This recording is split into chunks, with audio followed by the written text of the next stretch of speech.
त्याचा सुरुवात तुम्ही केली, शेवट मी करणार. जोपर्यंत यानं केलेलं पाप फिटत नाही तो स्मशानभूमीत न्यायचं नाही. जेव्हा सत्ता येते तेव्हा सुराचं राजकारण करावं या मताचा निर्णय.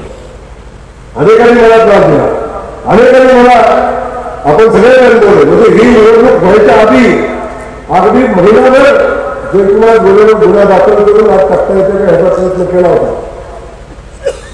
पण परमेश्वराने नीतीनं न्याय दिला, आपण सगळ्यांनी बघितलं आणि नीतीनं शिकवली. एक पोस्टवाची करा आणि खूप फायदे झाले. त्याचा सुरुवात तुम्ही केली, शेवट मी करणार. अरे सुरुवात तुम्ही केली होती आणि नीतीने तुमचा शेवट केला आहे.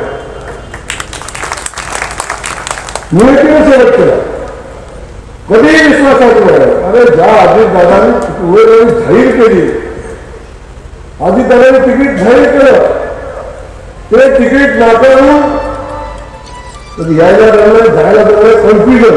सत्तेशिवाय नंतर जगूच शकत नाही. इकडची सत्ता येते एक पायी केलं, तिकडची सत्ता येते एक पायी केलं, त्याला कळत होतं आणि शेवटी बघितलं काय परिस्थिती झाली. अशी वर्ष आपण सगळ्यांना बोलली. मला आपण एवढंच सांगायचंय, सत्तेने आली म्हणून आपण सुरुवातचं राजकारण कधी करायचं नाही. माझी भूमिका केली, मी तुम्हाला क्लिअर सांगतो. पण आपण नीतीने सुरू होतो. ज्यांनी मला राजकारणातून संपवण्याचा फोन केला, ज्यांनी मला राजकारणातून संपवण्यासाठी सातत्याने 20 वर्ष प्रयत्न केले,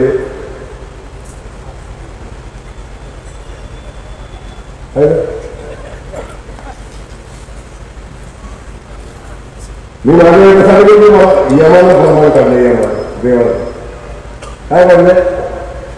यमानच काढायची आहे. काय काढणार? पूर्वी पोटाला येतं ना आपल्याला, नातू पोटाला आलाय, पंटू पोटाला आलाय, मग त्रास व्हायचा. मग त्याचं काय करायचं ते नाव ठेवायचं, असंच करायचं तुझं नाव असंच काय तर माहिती नाही मला. म्हणजे त्याला काय म्हणत आपण ते पोटाला यायचं नातू भेटू. आता काय सांगितलं तेव्हा आजारी केलेली आत्माला ठेवायला लागायची पहिले. आता यमाने काय सांगितलंय? जोपर्यंत यानं केलेलं पाप फिटत नाही तो स्मशानभूमीत न्यायचं नाही. त्यामुळे आपण नाही भांडणीत पडायचं, हे ठरवून मला काय करायचं, आपण नाही भांडणीत पडायचं. आता आपल्याला एक लक्षात नाही, आता एवढी सगळी ताकद असून आपल्याला विकासाचं राजकारण करायला. महाराष्ट्रातील सर्व बातम्यांचे विश्वासार्ह व्यासपीठ, सकाळच्या सर्व सोशल मीडिया प्लॅटफॉर्मला लाईक, फॉलो आणि सबस्क्राईब करा. तसंच सर्व नोटिफिकेशनसाठी बेल आयकॉन प्रेस करायला विसरू नका.